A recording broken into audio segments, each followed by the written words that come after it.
നമസ്കാരം. എല്ലാ പ്രേക്ഷകർക്കും ഡോക്ടർ ലൈവിലേക്ക് സ്വാഗതം. തലച്ചോറിലെ രക്തസ്രാവത്തെക്കുറിച്ചാണ് ഇന്ന് ഡോക്ടർ ലൈവ് ചർച്ച ചെയ്യുന്നത്. ഈ വിഷയത്തെക്കുറിച്ച് ഇന്ന് നമ്മോട് സംസാരിക്കുന്നത് കോഴിക്കോട് ഏസ്റ്റർ മിംസ് ഹോസ്പിറ്റലിലെ consultant neuro surgeon doctor Naufal Basheer. നമസ്കാരം ഡോക്ടർ. ഡോക്ടർ ലൈവിലേക്ക് സ്വാഗതം. ഡോക്ടർ, ഈ ബ്രെയിൻ ഹെമറേജ് അഥവാ തലച്ചോറിലെ രക്തസ്രാവം ഇതെന്താണ്, അല്ലെങ്കിൽ അത് എത്രത്തോളം ഗുരുതരമായ ഒരു അവസ്ഥയാണ്? ബ്രെയിൻ അറ്റാക്ക് അഥവാ മസ്തിഷ്കാഘാതം ലോകത്താകെയുള്ള കണക്കു പ്രകാരം ഏകദേശം 2ാമത്തെ സ്ഥാനത്താണ് മരണത്തിന് കാരണമായേക്കാവുന്ന രോഗങ്ങളിൽ. ഇതിൽ 5-1 തലച്ചോറിലെ രക്തസ്രാവം മൂലമാണ്. ഏകദേശം പകുതിയോളം പേർ 30 ദിവസത്തിനകം ഇത്തരം രക്തസ്രാവമുണ്ടായ രോഗികളിൽ പകുതിയോളം പേർ 30 ദിവസത്തിനകം മരണപ്പെട്ടു പോകുന്നു. ആകെ 4-1 ആളുകൾ മാത്രമേ പൂർവ്വസ്ഥിതിയിലേക്ക് തിരിച്ചു വരുവാൻ കഴിയുന്നുള്ളൂ. ഇപ്പോൾ ഇതിനുള്ള കാരണമാകുന്നത് എന്തൊക്കെയാണ്? ഏറ്റവും പ്രധാനപ്പെട്ട കാരണം അപകടം തന്നെയാണ്. അപകടം കഴിഞ്ഞാൽ പിന്നെയുള്ളത് അമിതമായ രക്തസമ്മർദ്ദം അഥവാ അൺകൺട്രോൾഡ് ബ്ലഡ് പ്രഷറാണ് 70% കേസുകളിലും കാരണമാകുന്നത്.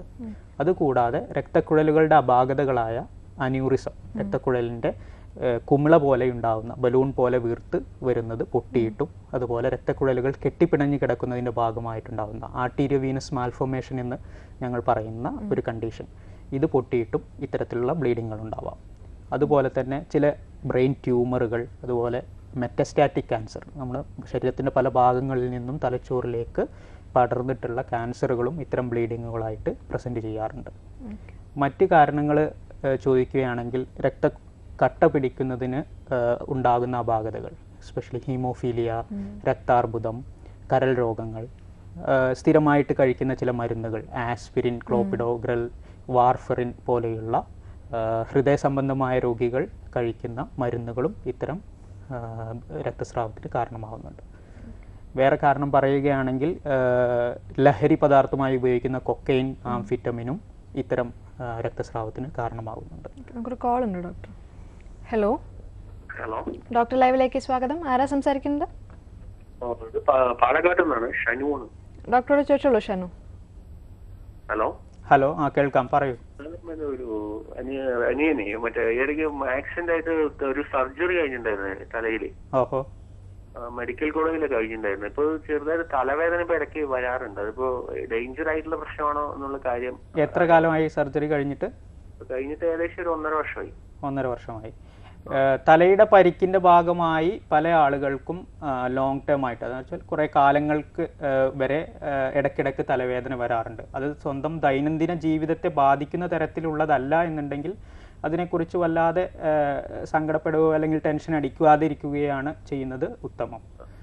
എപ്പോഴും സ്വന്തം മറ്റുള്ള ജീവിത കാര്യങ്ങളിലേക്കും ജോലികളിലേക്കും ശ്രദ്ധ കേന്ദ്രീകരിച്ചുകൊണ്ടും മറ്റും ഈ അവസ്ഥയെ ഒഴിവാക്കുന്നതാണ് നല്ലത്. ഇത് അതിനൊരു ഗുരുതരമായ പ്രശ്നമായോ അതിനൊരു ഇൻവെസ്റ്റിഗേഷൻ വേണ്ടതായിട്ടോ എനിക്ക് തോന്നുന്നില്ല. പേടിക്കേണ്ട കാര്യമില്ല. ഇതൊരു സാധാരണമായിട്ടുണ്ടാവുന്ന ഒരു അവസ്ഥ തന്നെയാണ്. വിളിച്ചിരുന്നു നന്ദി. ഡോക്ടർ, എന്തെല്ലാം തരത്തിലാണ് ഈ ബ്രെയിൻ ഹെമറേജ് ഉണ്ടാകുന്നത്? ബ്രെയിൻ ഹെമറേജ് പലതരത്തിലുണ്ട്. ഒന്ന്, ഇത് ഇൻട്രാ ആക്സിയൽ അല്ലെങ്കിൽ intra cerebral haemorrhage, intra ventricular haemorrhage, subarachnoid haemorrhage എന്നിവ. അതുപോലെ തലച്ചോറിൻ്റെയും തലച്ചോറിൻ്റെ കവറിങ്ങിൻ്റെയും ഇടയിലായിട്ട് സംഭവിക്കുന്ന സബ്ഡ്യൂറൽ ഹെമറേജ്, തലയോട്ടിക്കും തലച്ചോറിൻ്റെ കവറിങ്ങിൻ്റെ ഇടയിലായിട്ട് സംഭവിക്കുന്ന എക്സ്ട്രാ ഡ്യൂറൽ ഹെമറേജ്. ഇതാണ് ഏറ്റവും കോമൺ ആയിട്ട് ഉണ്ടാവുന്ന രക്തസ്രാവങ്ങൾ. കോൾ ഉണ്ട്. ഹലോ. ഹലോ, ഡോക്ടർ ലൈവിലേക്ക് സ്വാഗതം. ആരാ സംസാരിക്കുന്നത്? ഞാൻ പാലക്കാടിൽ നിന്നും രതിയാണ് സംസാരിക്കുന്നത്. ഡോക്ടറോട് ചോദിച്ചോളൂ രതി. Hello doctor. പറയൂ. Good morning doctor. Good morning. എനിക്കൊരു ഡൗട്ട് ഉണ്ടായിരുന്നു. ഇപ്പൊ ഈ ബ്രെയിനില് ഹെമറേജ് ഉണ്ടായാല് 4 മണിക്കൂറിൽ ഒരു ഇഞ്ചക്ഷൻ എടുക്കണമെന്ന് പറയുന്നുണ്ട്. അത് എത്രത്തോളം സ്ട്രോക്കിൽ നമ്മൾ ഇഞ്ചക്ഷൻ എടുക്കണ പോലെ തന്നെ എഫക്റ്റീവ് ആയിരിക്കും അത്? ബ്രെയിൻ ഹെമറേജിന് അത്തരത്തിലുള്ള ഒരു ഇഞ്ചക്ഷൻ ഇതുവരെ പോപ്പുലർ ആയിട്ട് വന്നിട്ടില്ല. അത് എപ്പോഴും ഉണ്ടാകുന്നത് സ്ട്രോക്ക് അഥവാ രക്തസ്രാവം, രക്തയോട്ടം നിൽക്കുന്നതിന് അതിന് എഗെയിൻസ്റ്റ് ആയിട്ട്. അപ്പോൾ നമ്മുടെ രക്തക്കുഴലിലെ ബ്ലോക്ക് ഒഴിവാക്കുന്നതിന് വേണ്ടിയിട്ടാണ് ഇത്തരത്തിലുള്ള ഇഞ്ചക്ഷൻസ് ഇപ്പോൾ കോമൺ ആയിട്ട് വന്നിട്ടുള്ളത്. ഇത്തരത്തിലുള്ള നിങ്ങൾ ചോദിച്ചതുപോലുള്ള ഇഞ്ചക്ഷൻസ് ഒരു എക്സ്പെരിമെൻ്റൽ സ്റ്റേജിലാണ്. പല സ്റ്റഡികളിലും അത് രക്തസ്രാവം കൂടുന്നതിനെ തടയുന്നു എന്ന് കണ്ടെത്തിയിട്ടുണ്ടെങ്കിലും അതിൻ്റെ മൊത്തമായിട്ടുള്ള ചില കോംപ്ലിക്കേഷൻസ് കൊണ്ട് അത് അത്ര ഉപയോഗത്തിൽ വന്നിട്ടില്ല. അപ്പൊ നമ്മള് ഈ രക്തസ്രാവം അതായത് ഹെമറേജ് വന്നു കഴിഞ്ഞാൽ നമുക്ക് ആദ്യം ചെയ്യാവുന്ന ഒരു ഫസ്റ്റ് എയ്ഡ് പോലെയുള്ളത് എന്താണ്? ഫസ്റ്റ് എയ്ഡ് പോലെയുള്ളത് എത്രയും പെട്ടെന്ന് ആശുപത്രിയിൽ എത്തിക്കുക, പേഷ്യൻറ്റിന് പൂർണ്ണമായിട്ടുള്ള റെസ്റ്റ് കൊടുക്കുക, അതുപോലെ തന്നെ അതിനെന്താണ് കാരണമെന്ന് കണ്ടുപിടിക്കുക, ബ്ലഡ് പ്രഷർ കൂടി നിൽക്കുന്നുണ്ടെങ്കിൽ അത് കുറക്കുവാനുള്ള മരുന്ന് കൊടുക്കുക, അല്ലെങ്കിൽ അതിനുള്ള എല്ലാ ട്രീറ്റ്മെൻറ്റും കൊടുക്കുക എന്നുള്ളതാണ് ആദ്യപടിയായിട്ട് ചെയ്യേണ്ടത്. അതിനുള്ള സർവൈവൽ ചാൻസ് കുറവാണോ? സർവൈവൽ ചാൻസ് അത് ഡിപ്പെൻഡ് ചെയ്യുന്നത് എന്ത് തരത്തിലുള്ള ബ്ലീഡിംഗ് ആണ്, എത്രമാത്രം വലിയ ബ്ലീഡിംഗ് ആണ്, ഏത് തലച്ചോറിൻ്റെ ഏത് ഭാഗത്താണ് ആ രക്തസ്രാവം ഉണ്ടായത് എന്നുള്ളതിനനുസരിച്ചാണ്. അല്ലാതെ ഓരോ രക്തസ്രാവവും ഓരോ പോലെയാണ്. തലച്ചോറിൽ ബ്രെയിൻ സ്റ്റം പോലെയുള്ള ഭാഗങ്ങളിൽ രക്തസ്രാവം ഉണ്ടായാൽ ഉടനടി തന്നെ മരണം വരെ സംഭവിച്ചേക്കാം. ഓക്കെ, വിളിച്ചതിന് നന്ദി. ഡോക്ടർ മറ്റൊരു കോളും കൂടി ഉണ്ട്. ഹലോ,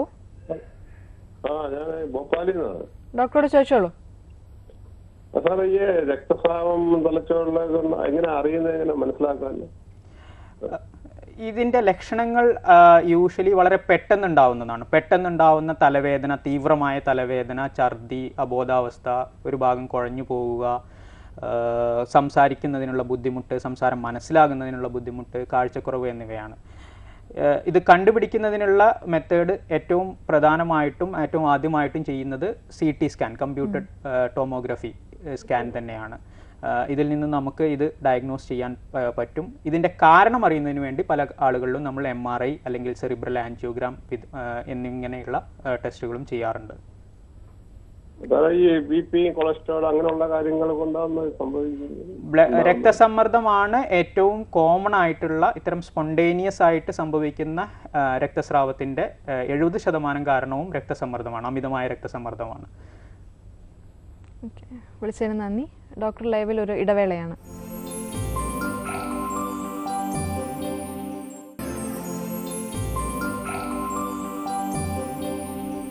ഡോക്ടർ ലൈവ് തുടരുന്നു.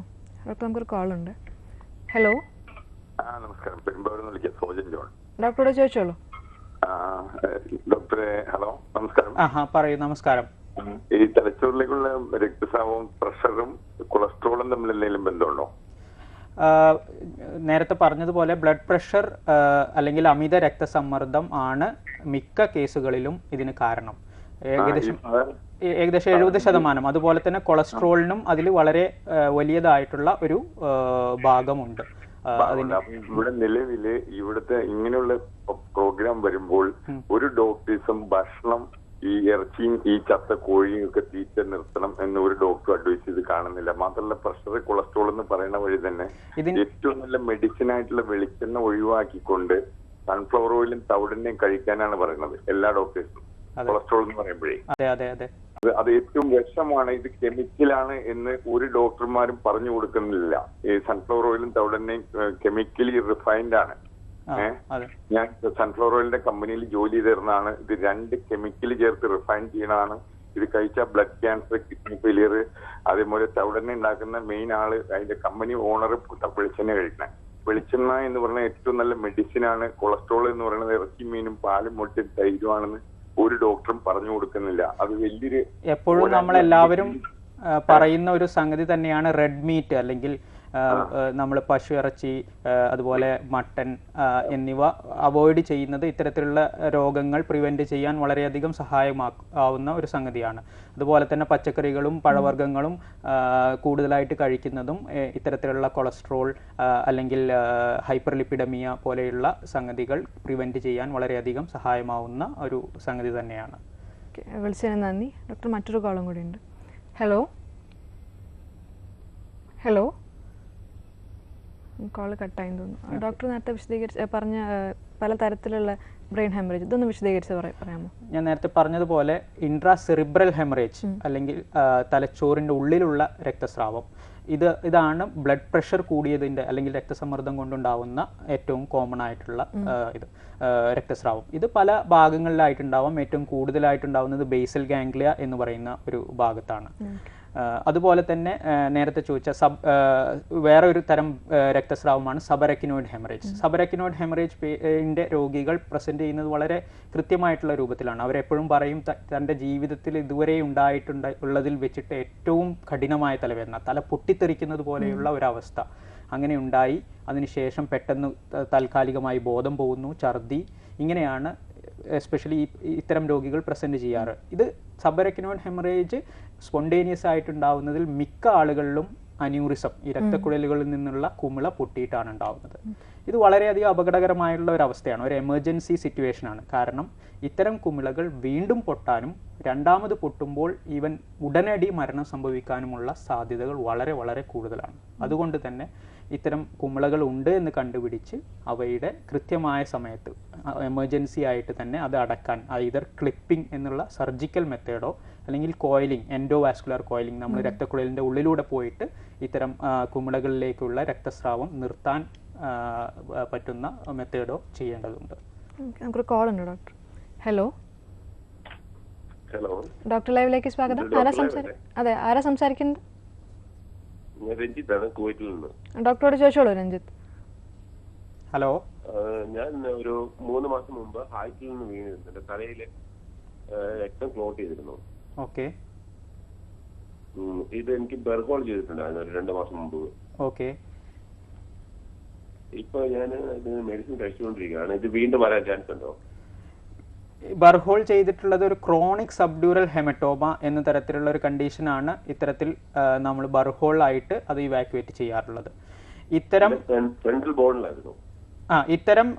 കേസുകളിൽ 10% ആളുകളിൽ വീണ്ടും ഉണ്ടാവാനുള്ള, 10 മുതൽ 20% വരെ ആളുകളിൽ വീണ്ടും ഉണ്ടാവാനുള്ള സാധ്യതയുണ്ട്. അങ്ങനെയുള്ള ആളുകളിൽ വീണ്ടും ഇതുപോലത്തെ എന്തെങ്കിലും, ഇപ്പോൾ മുന്നേ ഉണ്ടായിരുന്ന സിംറ്റംസ്, എന്തെങ്കിലും ലക്ഷണങ്ങൾ കാണുകയാണെങ്കിൽ ഉടനടി സ്കാൻ എടുക്കുകയും അത് അവർക്ക് അങ്ങനെയുള്ള ഒരു പ്രവണതയുണ്ട് എന്ന് മനസ്സിലാക്കിക്കൊണ്ട് തന്നെ വളരെ പെട്ടെന്ന് തന്നെ സ്കാൻ എടുക്കണം എന്നുള്ളത് തന്നെയാണ്. വിളിച്ചതിന് നന്ദി. ഡോക്ടർ ഇപ്പോൾ ഈ വിശദീകരിച്ച ബ്രെയിൻ ഹെമറേജുകളിൽ ഏറ്റവും അപകടം ഉള്ളത് ഏതാണ്? ഏറ്റവും അപകടമുള്ളത് ഒരു കണക്കിന് പറയുമ്പോൾ എക്സ്ട്രാഡ്യൂറൽ ഹെമറേജ് ആണ്. എക്സ്ട്രാഡ്യൂറൽ ഹെമറേജ് യൂഷ്വലി സംഭവിക്കുന്നത് അപകടം മൂലമാണ്. ഇത്തരം രക്തസ്രാവം വളരെ പെട്ടെന്ന് തന്നെ മരണത്തിന് കാരണമായേക്കാവുന്ന ഒരു അവസ്ഥയാണ്. അതുപോലെ തന്നെ ഇത് കംപ്ലീറ്റ് ആയിട്ട് പെട്ടെന്ന് തന്നെ റിമൂവ് ചെയ്ത് കഴിഞ്ഞാൽ ആ ഒരു രോഗിയെ വളരെ നോർമൽ അവസ്ഥയിലേക്ക്, പൂർവ്വസ്ഥിതിയിലേക്ക് വളരെ പെട്ടെന്ന് തന്നെ തിരിച്ചു കൊണ്ടുവരുവാനും നമുക്ക് സാധിക്കും. പിന്നെ ഞാൻ പറഞ്ഞതുപോലെ സബറക്കിനോയിഡ് ഹെമറേജ്, ഈ അന്യൂറിസം കൊണ്ടുണ്ടാവുന്ന സബറക്കിനോയിഡ് ഹെമറേജ് ആണ് പിന്നെ വളരെ ഇമ്പോർട്ടൻ്റ് ആയിട്ടുള്ളത്. കാരണം അത് വീണ്ടും പൊട്ടാനുള്ള സാധ്യത എസ്പെഷ്യലി ആദ്യത്തെ 24 മണിക്കൂറിൽ വളരെ അധികമാണ്. അതുതന്നെ രണ്ടാമത് പൊട്ടുമ്പോൾ പകുതിയിലധികം പേർ ആ സമയത്ത് തന്നെ മരണപ്പെട്ടു പോകുന്നു. നമുക്കൊരു ബ്രേക്കിന് ശേഷം തിരിച്ചു വരാം. ഡോക്ടർ ലൈവിൽ മറ്റൊരു ഇടവേളയാണ്.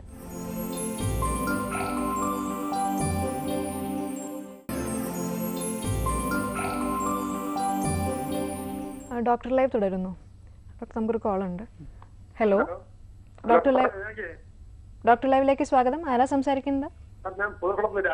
രാജീവൻ പൂതക്കുളം. ഓക്കെ, ചോദിച്ചോളൂ. സാറേ, എനിക്ക് ഈ കൊടുകൂടി തലയുടെ ഈ സൈഡിൽ എനിക്കൊരു പെരുപ്പ് വരുന്നുണ്ട്. എന്താ സാറേ അങ്ങനെ വരുന്നത്? എനിക്ക് മനസ്സിലായില്ല, ഒന്നും കൂടി പറയാമോ? ഈ തലയുടെ ഈ ഇടത് ഭാഗത്തുമായിട്ട് ഒരു പെരുപ്പ് പോലെ ഇടയ്ക്കിടയ്ക്ക് അനുഭവപ്പെടാറുണ്ട്. ഇത്തരത്തിലുള്ള പല നോൺ സിഗ്നിഫിക്കൻ്റ് ആയിട്ടുള്ള പല കംപ്ലയിൻസും പലർക്കും ഉണ്ടാവാറുണ്ട്. എസ്പെഷ്യലി ഇതൊന്നും നമ്മുടെ ഒരു ദൈനംദിന ജീവിതത്തെ ബാധിക്കുന്നില്ല എന്നുണ്ടെങ്കിൽ അതിനെക്കുറിച്ച് വല്ലാതെ വേവലാതിപ്പെടാതിരിക്കുന്നതാണ് നല്ലത്. എങ്കിലും ഒരു തൊട്ടടുത്തുള്ള ഒരു ഫിസിഷ്യനെയോ ഒരു ഡോക്ടറെയോ കാണിച്ച് നിങ്ങൾക്ക് ഒന്ന് അതിനെക്കുറിച്ച് നിർദ്ദേശം തേടാവുന്നതാണ്. വിളിച്ചതിന് നന്ദി. ഡോക്ടർ, ഈ രക്തസ്രാവം പെട്ടെന്ന് തന്നെ എഫക്റ്റ് ചെയ്യുന്ന അവയവം ഏതൊക്കെയാണ്? രക്തസ്രാവം പെട്ടെന്ന് തന്നെ അഫക്റ്റ് ചെയ്യുന്നത് ഒന്ന് ഹൃദയത്തെയാണ്. എസ്പെഷ്യലി സബറക്കിനോയിഡ് ഹെമറേജ് ഒക്കെ ഉണ്ടാവുന്ന പേഷ്യൻസിൽ സ്റ്റണ്ട് മയോകാർഡിയം, പെട്ടെന്ന് ഹാർട്ടിൻ്റെ പമ്പിങ് എഫിഷ്യൻസി കുറയുകയും ഹാർട്ട് ഫെയിലിയറിലേക്ക് പോവുക എന്നുള്ള സംഗതികൾ ഉണ്ടാവാറുണ്ട്. ഇത് വളരെ പെട്ടെന്ന് ആ ബ്ലീഡിങ്ങിനോട് കൂടി തന്നെ, അതുപോലെ തലച്ചോറിലെ പ്രഷർ കൂടി നിൽക്കുന്നതിൻ്റെ ഭാഗമായിട്ടും ഇത്തരത്തിൽ സംഭവിക്കാറുണ്ട്. അതുകൂടാതെ ഇത്തരത്തിലുള്ള രോഗികൾ പലപ്പോഴും മയക്കത്തിലോ അല്ലെങ്കിൽ അബോധാവസ്ഥയിലോ ആയിരിക്കും. അതുകൊണ്ട് തന്നെ ശ്വാസകോശത്തിലുള്ള ഇൻഫെക്ഷൻ, വയറിനുള്ളിൽ രക്തസ്രാവം, കാലുകളിലോ ഈ ബലക്കുറവ് വന്നിട്ടുള്ള കാലുകളിൽ രക്തം കല്ലിക്കുക എന്നിങ്ങനെയുള്ള സെക്കൻഡറി കോംപ്ലിക്കേഷൻസും പലപ്പോഴും ഉണ്ടാവാറുണ്ട്. അപ്പോൾ ഇതിനുള്ള ചികിത്സ എങ്ങനെയൊക്കെയാണ്? ഞാൻ നേരത്തെ പറഞ്ഞ പോലെ CT സ്കാൻ ആണ് ഇതിൻ്റെ ആദ്യപടിയായിട്ട് നമ്മൾ ചെയ്യുന്നത്. CT സ്കാനിൽ നമുക്ക് എന്തെങ്കിലും ഒരു ക്ലൂ കിട്ടുകയാണ്, ഇതിനൊരു കാരണമുണ്ടാവുന്നത്, ഇത് BP കൊണ്ടല്ല മറ്റു പല കാരണങ്ങളും ഉണ്ടാവാം എന്ന് തോന്നുകയാണെങ്കിൽ നമ്മൾ ആൻജിയോഗ്രാം അല്ലെങ്കിൽ MRI എന്നിവ ചെയ്യാറുണ്ട്. ഇതിൻ്റെ ചികിത്സ 2 തരമാണ്. ഒന്ന് മെഡിക്കൽ ചികിത്സയാണ്. മെഡിക്കൽ ചികിത്സ എന്ന് പറയുന്നത് പേഷ്യൻറ്റിന് റെസ്റ്റ് കൊടുക്കാനും അതുപോലെ BP കൺട്രോൾ ചെയ്യുക, നമ്മൾ സെക്കൻഡറി കോംപ്ലിക്കേഷൻസ് തടയുവാനുള്ള മാർഗങ്ങൾ, അതായത് ആൻറ്റിബയോട്ടിക് പോലെയുള്ള സംഗതികൾ ഉപയോഗിക്കുക, അപസ്മാരം വരാതിരിക്കാനുള്ള മരുന്നുകൾ ഉപയോഗിക്കുക, തലച്ചോറിലുള്ള നീര് കുറക്കാനും പ്രഷർ കുറക്കുവാനുമുള്ള ആൻറ്റി എഡീമ മെഷേഴ്സ് ഉപയോഗിക്കുക എന്നിവയാണ് മെഡിക്കൽ മാനേജ്മെൻറ്റ്. സർജിക്കൽ മാനേജ്മെൻ്റ് ആയിട്ട് വരുന്നത് 2 ഉദ്ദേശത്തിനാണ്. ഒന്ന്, തലയിലെ പ്രഷർ കുറക്കുന്നതിനും തലച്ചോറിന് മുകളിലുള്ള സമ്മർദ്ദം, ഈ ക്ലോട്ട് കൊണ്ടുള്ള സമ്മർദ്ദം കുറക്കുന്നതിന് വേണ്ടി ക്ലോട്ട് ഇവാക്വേഷൻ നമ്മൾ ഓപ്പൺ ചെയ്ത് ആ ക്ലോട്ട് എടുത്തു കളയുക എന്നുള്ളതാണ് ഒന്നാമത്തെ ഉദ്ദേശം. രണ്ടാമത്തെ ഉദ്ദേശം, എന്തെങ്കിലും കാരണം കൊണ്ടാണ് ഈ രക്തസ്രാവം ഉണ്ടായിട്ടുള്ളത്, ഇതുപോലെ aneurysm, arterial venous malformation, brain tumour എന്നിവ കൊണ്ടാണ് ഇത്തരത്തിലുള്ള രക്തസ്രാവം ഉണ്ടായിട്ടുള്ളതെങ്കിൽ അത് റിമൂവ് ചെയ്യാനുള്ള അല്ലെങ്കിൽ അത് ഒഴിവാക്കുവാനുള്ള, ഞാൻ നേരത്തെ പറഞ്ഞ പോലെ ക്ലിപ്പിംഗ് അല്ലെങ്കിൽ കോയിലിംഗ് അല്ലെങ്കിൽ AVM എക്സിഷൻ, ഇതുപോലെയുള്ള സർജറികളാണ് രണ്ടാമത്തേതായിട്ടുള്ളത്. നമുക്കൊരു കോൾ ഉണ്ട് doctor. Hello, good morning doctor. Doctor ലൈവിലേക്ക് സ്വാഗതം. ആരാ സംസാരിക്കുന്നത്? വത്സല, കരിങ്കുളത്തുനിന്നാണ്, നെന്മാറക്കടുത്ത്. ചോദിച്ചോളൂ. Sir, good morning. സാർ, ഞങ്ങള് സീനിയർ സിറ്റിസൺസ് ആണ്, വീട്ടിൽ തനിയെ താമസിക്കുന്നവരാണ്. ഇങ്ങനത്തെ പ്രോബ്ലംസ് ഒക്കെ വരാതിരിക്കാനോ അതിന്റെ കാരണം നേരത്തെ കണ്ടുപിടിക്കാനോ എന്തെങ്കിലും റെഗുലർ മെഡിക്കൽ ചെക്കപ്പ് കൊണ്ട് കഴിയുമോ സർ? ഇതിന് ഒന്നാമതായിട്ട് വേണ്ടത് രക്തസമ്മർദ്ദം അഥവാ ബ്ലഡ് പ്രഷറിൻ്റെ കൺട്രോളാണ്. ബ്ലഡ് പ്രഷറിൻ്റെ കൺട്രോൾ എന്ന് പറയുമ്പോൾ നമ്മൾ കൃത്യമായ ഇടവേളകളിൽ ഡോക്ടറെ കാണിക്കുകയും BP ചെക്ക് ചെയ്യുകയും അതിനനുസരിച്ച് മരുന്നുകളിൽ വ്യതിയാനം വരുത്തുകയും വേണം. അതുകൂടാതെ ഭക്ഷണത്തിലുള്ള ക്രമീകരണം, exercise, relaxation methods, meditation, yoga, ഇവയെല്ലാം ഇത് പ്രിവെൻറ്റ് ചെയ്യുന്നതിന് ഒരു പരിധിവരെ സഹായിക്കും. താങ്കൾ പറഞ്ഞ പോലെ സീനിയർ സിറ്റിസൺസ് ആവുമ്പോൾ ആനുവലി ഒരു ഹെൽത്ത് ചെക്കപ്പ് നടത്തുന്നത് എന്തുകൊണ്ടും നന്നായിരിക്കും. വിളിച്ചതിന് നന്ദി ഡോക്ടർ. മറ്റൊരു കോളും കൂടി ഉണ്ട്. ഹലോ, ഹലോ, ഡോക്ടർ ലൈവിലേക്ക് സ്വാഗതം. ആരാ സംസാരിക്കുന്നത്?